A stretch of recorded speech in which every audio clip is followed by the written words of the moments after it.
ఈ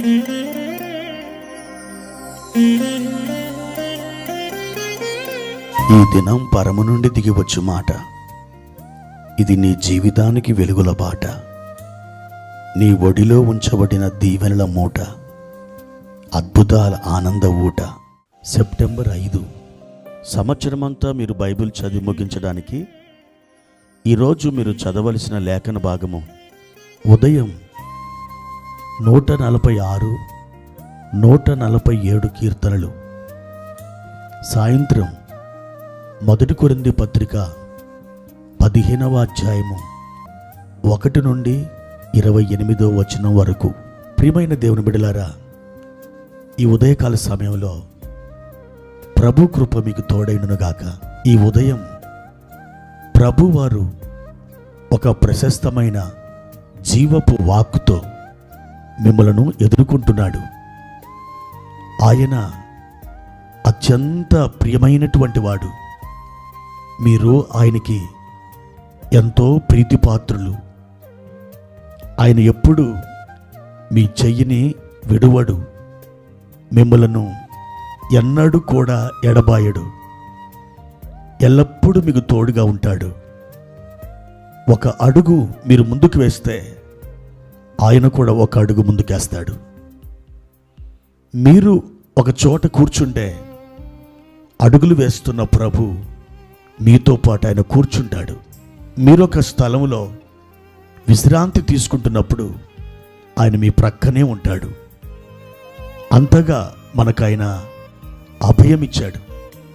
ఆయనని ఎల్లవేళలలో, అన్ని పరిస్థితులలో, అన్ని స్థలాలలో ఎప్పుడు పడితే అప్పుడు మనం నమ్మొచ్చు.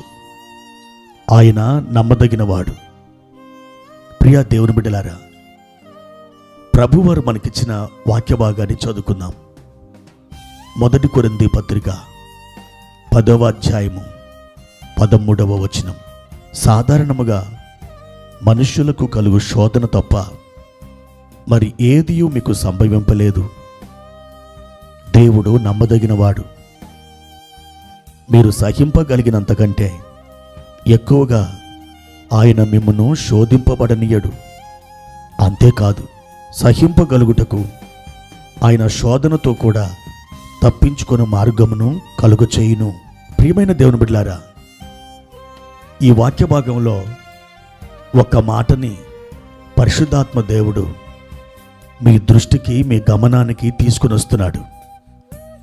అదేమిటంటే, దేవుడు నమ్మదగినవాడు.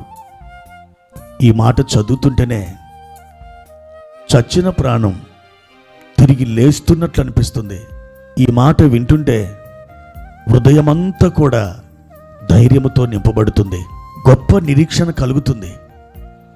ప్రియా దేవుని బిడ్డలారా, దేవుడు ఎంతో నమ్మదగినవాడు. ఈ లోకంలో మీరు కొన్ని వేల మంది ప్రజల్ని కలుసుకుని ఉంటారు. మీరు పలానాయన లేదా పలానా ఆవిడ నమ్మదగిన వారు అని ఎవరి గురించి అయితే అనుకున్నారో వారిని నమ్మి కొన్నిసార్లు మీరు మోసపోయి ఉంటారు కదూ. అయితే మనుషుడు మనుషుడే, దేవుడు దేవుడే. మనుషునికి దేవునికి వ్యత్యాసం అదే. మనుషుడు లోపభూయిష్టమైన వ్యక్తిత్వం కలిగిన వాడు, కానీ దేవుడు సంపూర్ణ వ్యక్తిత్వం కలిగినటువంటి వాడు. ఆయన వ్యక్తిత్వంలో, ఆయన గుణ లక్షణాలలో ఒక్కటంటే ఒక్కటి ఏ లోపము లేదు. ఆయన లోపరహితుడు, మనమేమో లోపసహితులం, అనగా లోపాలు కలిగిన వాళ్ళం. కానీ దేవుడు లోపాలు లేనటువంటి వాడు. అందులో ఆ అద్భుతమైన, ఆ సౌందర్యమైనటువంటి ఆ గుణ లక్షణాలలో ఒకటేమిటంటే, ఆయన నమ్మదగిన దేవుడుగా ఉన్నాడు. మీరు ఆయనని ఎంతగానో నమ్మొచ్చు. ఈ రోజుల్లో మనం చూస్తున్నాం, భార్యకి భర్త నమ్మదగిన వాడిగా ఉండట్లేదు, భర్తకి భార్య నమ్మదగినదిగా ఉండట్లేదు, తల్లిదండ్రులకు పిల్లలు నమ్మదగిన వారిగా ఉండడం లేదు. పొరుగువారు నమ్మదగిన వారిగా ఉండడం లేదు. స్నేహితులు నమ్మదగిన వారిగా మనం చూడలేకపోతున్నాం. ఎక్కడ చూసినా మోసం, అబద్ధం, స్వార్థం, దగ, దౌర్జన్యం రాజ్యమేలుతున్న ఈ దినాలలో ఎటు చూచిన గాఢంధకారం అలుముకున్న ఈ పరిస్థితుల్లో కారు చీకటిలో కాంతిరేఖ అన్నట్టు ఒక కాంతిరేఖ తలుక్కుమని మెరుస్తుంది. అది దేవుని వైపు నుండి వస్తున్న ఆ కాంతిరేఖ మనల్ని తాకుతుంది. మన హృదయం ఆయన చూచి అంటుంది, ఓ దేవా, నువ్వు ఎంతగానో నమ్మదగిన వాడు. అవును, ఆయన నమ్మదగిన వాడుగా ఉన్నాడు కనుకనే ఈ రోజు వరకు సజీవుల లెక్కలో బ్రతికి బట్టకట్టగలిగాం. నా ప్రియమైన దేవుని బిడ్డ, మనుషుడు మోసం చేయొచ్చు, కానీ దేవుడు ఎన్నడూ మోసం చేయడు. ఆయన నిన్న నేడు నిరంతరం ఒకటే రీతిగా ఉన్నాడు. ఆయన ఎల్లప్పుడూ నమ్మదగిన వాడిగా ఉంటాడు. ధైర్యముగా ఆయన మీద విశ్వాసముంచి నీ భారమంతా ఆయన మీద మోపి నీ విశ్వాస యాత్రలో మెల్లమెల్లగా అడుగులు వేసుకుంటూ జాగ్రత్తగా ముందుకు వెళ్ళు. ప్రభు నీకు ఎల్లప్పుడూ తోడయుండి నేను బలపరుస్తాడు.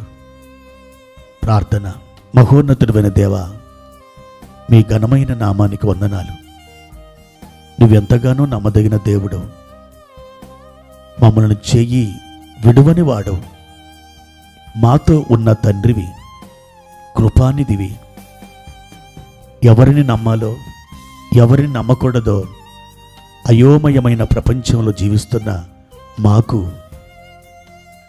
కారు చీకటిలో వెలిగిపోతున్న కాంతిరేఖవై మీరు మా దగ్గరికి వచ్చి, బిడ్డ, నేను నమ్మదగిన వాడనని మీరు మాకు సెలవిస్తున్నారు. అందును బట్టి మీ వందనాలు. ఈ ఉదయకాల సమయంలో మా ప్రియులని బలపరిచి ఆదరించి ఓదార్చి నెమ్మది దయచేయమని యేసు నామమున అడిగి వేడుకుంటున్నాము తండ్రి. ఆమెన్.